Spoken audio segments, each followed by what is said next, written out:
So here it is, the list of the 12 bad foods that I don't want anyone to look at, let alone eat. Are you ready? By the way, this is the last time that you will like me.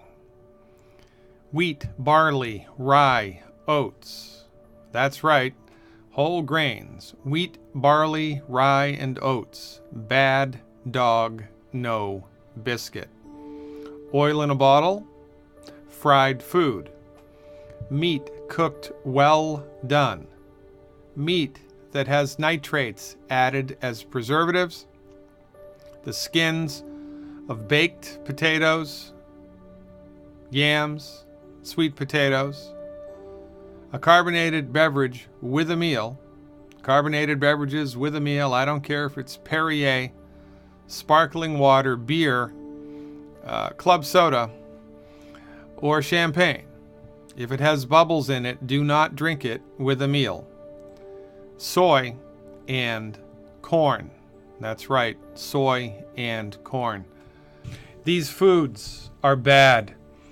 Bad for the human body. And if you eat these foods, it's only a matter of time until the net negative effects that they generate in your body add up and something breaks. Very much like the straws that broke the camel's back. If you unwittingly consume food that's hurting your body every single day, it's only a matter of time until something goes wrong. One of the biggest myths that's persistent in the popular culture of the 21st century is the myth of the whole grain. Wheat, barley, rye, and oats contain a protein called gluten. And gluten is bad for most human beings. Why? Because the gluten molecule is a protein made of amino acids which are daisy-chained together. And amino acids are essential nutrients. The body needs them, can't make them. Amino acids are essential for health. It's the job of your stomach to break apart the amino acids inside the gluten protein, liberating the amino acids, giving your body access to the amino acids that make up gluten. But the chemical bonds that hold the amino acids together inside of the gluten protein are very difficult, if not impossible, for your stomach acid to digest. Now, most people have weak stomach acid anyway, and this just compounds, exaggerates the factor. So most people, when they swallow wheat, barley, rye, or oats, the gluten protein becomes undigested. And instead of individual amino acids entering into the small intestine to be absorbed into the bloodstream, you get long chains of intact, connected amino acids. And when your small intestine attempts to absorb the undigested long chains of amino acids, that causes a lot of problems. The tissue in the intestinal tract, which is responsible for absorbing nutrients, becomes damaged. It's kind of like if a vacuum cleaner with a bristle brush is trying to vacuum up a string of pearls. The string of pearls is going to jam up the gears. But if the bristle vacuum attempts to suck up individual pearls on the carpet, it can do that no problem. Similar circumstance here in the small intestine, which leads to one of life's greatest ironies. Consistent consumption of whole grains will hurt you. Not only does it hurt you directly by damaging tissue in the body, but it hurts you indirectly because the tissue that it damages is responsible for absorbing nutrients. The more whole grains you eat, the less able your body is to absorb nutrients into the bloodstream.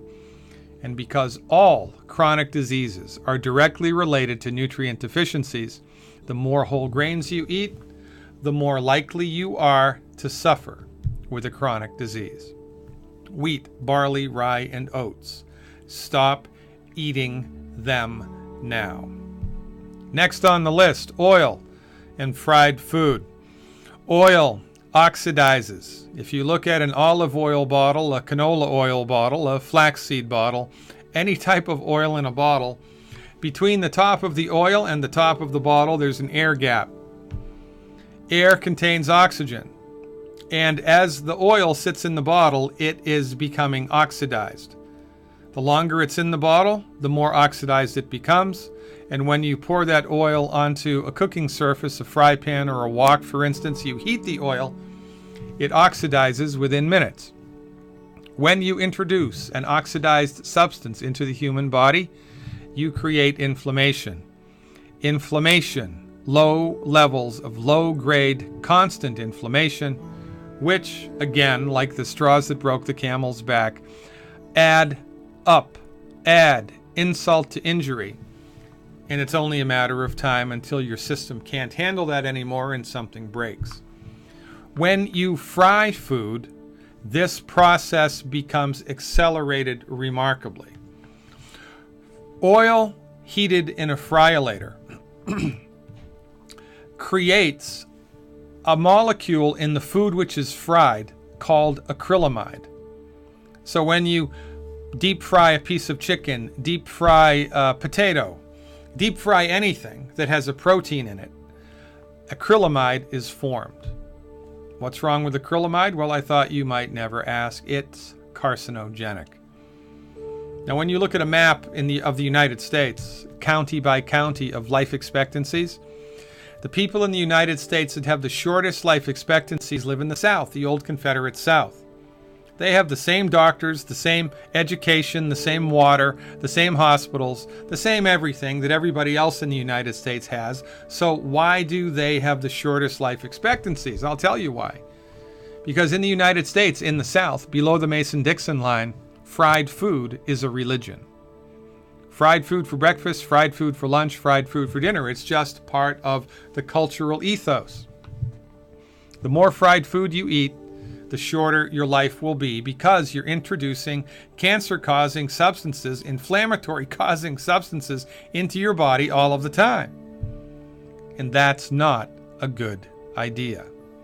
I know that Dr. Oz told you to drink olive oil, but Dr. Oz is a medical doctor trained in cardiovascular surgery. If you are attempting to understand the meat and potatoes of medical nutrition, no oil in a bottle. That means no salad dressing, no cooking oil, certainly no fried food. I don't even want you to be downwind of fried food. Eliminate them completely. On salads, you can use vinegar, you can use lemon juice, you can use salt and pepper. And now at health food stores, you can find salad dressing which is oil-free. And if you'd like to cook something in a fry pan, no harm, no foul, use butter or lard, not Crisco. Lard is rendered animal fat, rendered goose fat, rendered duck fat, rendered pork fat, rendered beef fat. Like the French, cook with lard, cook with butter, use salt, live long, and prosper. Next on the list, red meat cooked well done. You will read research every once in a while that relates directly the consumption of red meat to higher incidences of cancer, especially colon cancer. Well, our argument is it's not the meat. It's what's in the meat or how the meat is cooked. When you cook red meat well done, you cook it through and through, a chemical is created called a heterocyclic amine. And heterocyclic amines cause inflammation and cancer. If you cook red meat rare or medium rare, there are less heterocyclic amines. So cancer-causing substances, it only makes sense, are smart things to stay away from. If you are a meat lover, a meat eater, then cook your meat rare or medium rare. And if you use a grill, wrap it in aluminum foil, because the grill marks on the steak are not only carbon, but they're heterocyclic amines. So avoid that noise and optimize the structure and function of your body moving forward. It's not the meat, it's how it's cooked or what's in it, which leads us to the next thing on the list, meat that has nitrates added as preservatives. Deli ham, deli turkey, bacon, pepperoni, sausage. There are a lot of meats which the butcher injects nitrates into to keep the meat looking nice and red in the deli case. Only problem with nitrates, when they're heated, they turn into a chemical called a nitrosamine, which is carcinogenic. So our recommendation, avoid meat that's been injected with nitrates. This is easier than you think. If you shop at Whole Foods, all the meat that's available in a Whole Foods marketplace is nitrate free. If you have a local butcher, tell your butcher that you have an allergy to nitrates. You don't. But if your butcher thinks you're allergic to it, then he will make sure the meat that he or she sells you will be nitrate free. No nitrates, no cancer, no inflammation. Get it? Got it? Good. Next on the list, the skins of baked potatoes, yams, or sweet potatoes. You know when the skins get nice and crispy because they're twice baked or thrice baked, right?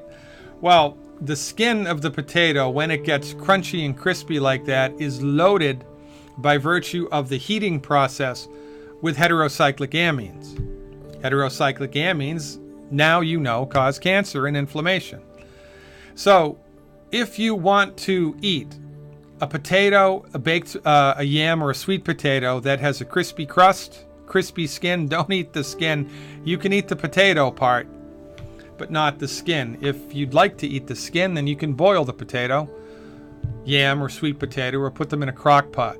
When the skin is crunchy and crispy, you must not eat it. I mean, if you breathed in asbestos every day, it's only a matter of time until you get mesothelioma, right? If you work in a coal mine without a mask, it's only a matter of time until you get black lung. So stop eating food that's gumming up the works. Stop eating food that's hurting you. And you're going to go a long way towards supporting and promoting your body's ability to fix itself.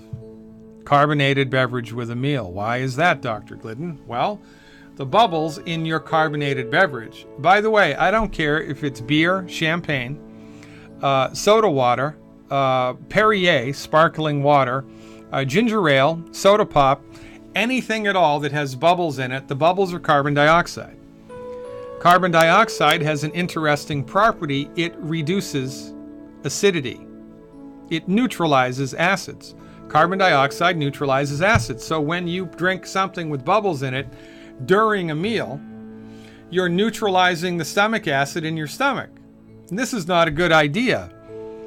In a healthy stomach, your stomach acid should be so strong that if you chopped off a finger and swallowed it, your stomach would digest it down to the bone. Your stomach is a bag of acid. The stronger the acid, the better. But when you drink a carbonated beverage immediately before or during a meal, you impede the digestive process of the stomach by neutralizing the stomach acid. Most people have weak stomach acid anyway, because in order to have strong stomach acid, you must be salting your food liberally. Your body needs the chloride that's in the salt to make strong hydrochloric acid. And you also need calcium in order to have the acid squirted into the stomach from the chief cells in the stomach. Chief cells make the hydrochloric acid and they squirt them out into the stomach. If you're calcium deprived, deficient in the trace mineral calcium, the introduction of hydrochloric acid into the stomach will be compromised. Now, most people have been told by their medical doctor to be on a salt-restricted diet, and most people are deficient in calcium. So most people's stomach acid is weak to begin with, and then when you pour a carbonated beverage into the stomach on top of weak acid, it's super weak, and you're not going to digest hardly anything out of your food. Soy and corn. That's right, soy and corn. These are recent additions to the list. Previous to October 2015, we considered 10 bad foods. We have recently added corn and soy to the list, and here is why. Corn and soy are amongst the most genetically modified, genetically engineered foods available on planet Earth, and they are abundantly, copiously, profusely sprayed with an herbicide called Roundup the scientific name for which is glyphosate. Recent data released by the World Health Organization, of all places, the World Health Organization, classifies Roundup as a carcinogen, a cancer-causing agent, and research also links directly the use of genetically engineered food, the consumption of genetically engineered corn and genetically engineered soy with 4 different types of cancer and deaths from high blood pressure, deaths from stroke. Let's look at the numbers. This first chart here shows the incidence of liver and bile duct cancer, liver and bile duct cancer. The red line, which you'll see going across the chart, is incidence of these types of cancer when Roundup has been applied to corn or soy, whether it was genetically engineered or not. The blue line shows rates of cancer when people have consumed genetically engineered corn and soy. So you can have naturally occurring corn and soy that's had Roundup sprayed on it, and or you can have genetically engineered corn and soy that has or has not had Roundup applied to it. That's what the red and the blue lines signify. The yellow bars, the vertical bars on this chart, are the incidence of the different types of cancer. Now, interestingly, on this chart, you'll see a green bar going across at about a 35-degree angle. That green bar represents the incidence of, in this case, liver and bile duct cancer that we would expect to be happening from historical trends. What we would expect to see happening from historical trends. And this, of course, is juxtaposed to the increased incidence of these types of cancer when people are eating genetically modified corn and soy and or corn and soy that have been sprayed with the herbicide Roundup. You can see in this case, liver and bile duct cancer, a remarkable correlation between the two. Next on the list, kidney cancer. It's a similar list. It's harder to see the trend here, but the trend exists. The incidence of kidney cancer has increased since the introduction here of genetically engineered corn and soy, and or the consumption of corn and soy that has been applied, sprayed with Roundup. Bladder cancer. This is an easier trend to see. Bladder cancer here skyrocketing. Bladder cancer, that's not good. So far we have liver cancer, kidney cancer, bladder cancer. That can't be good. Thyroid cancer as well. Now this is interesting because you see the green bar here is the trend. The trend, it's a vertical trend. There wasn't really any increase in the incidence of thyroid cancer. But then we start eating genetically modified corn and soy, and or corn and soy that has Roundup sprayed on it. Boom. Dramatic rise in thyroid cancer. Deaths from high blood pressure. Deaths from high blood pressure. Another dramatic correlation here. You can see the green bar going across, which is what we would expect from past historical trends. Since genetically engineered corn and soy and Roundup have been applied to these products, a startling increase. And last but not least, deaths from stroke. You can see, again, a remarkable increase. Now, any one of these increased incidences would be enough to stay away from this stuff, right? But when you put them all together, it makes genetically engineered corn and soy and or corn and soy that's been sprayed with Roundup the biggest, baddest voodoo daddy of them all. Now, in the United States, believe it or not, it's not that easy to discover whether or not your corn or your soy, which is labeled organic, is actually organic. So you have to do your homework. Whole Foods, interestingly enough, has a very good labeling system through which they help you, the consumer, determine whether or not, or the extent to which the food that you think is organic actually is organic. Unless you grow your vegetables and fruits yourself in the United States, it is virtually impossible to tell whether or not it has in fact been genetically engineered. Moral to this story is just avoid corn and soy unless you know for sure it's not genetically engineered, it's heirloom corn and soy, and absolutely positively it's not been sprayed with the pesticide Roundup. Interestingly enough, this should also extrapolate into corn syrup, which the food industry is putting in just about everything these days. So I'm making the assumption here that if pesticide Roundup applied to corn and soy does this, I would also assume that the pesticide applied to tomatoes and avocados and oranges and grapefruits and spinach and every other vegetable and fruit would have similar results. That's an extrapolation. I haven't seen the science, but remember, if it looks like a duck, flies like a duck, quacks like an MD, you should stay away from it. For goodness sakes, go organic, ladies and gentlemen. Educate yourself about what really is organic and what is suspect. And for goodness sakes, my recommendation, stay the heck away from corn and soy. In addition to the other 10 bad foods, nutrify your body every day with the 90 essential nutrients. Live long and prosper. Thanks for your attention and your time. I'll see you around campus.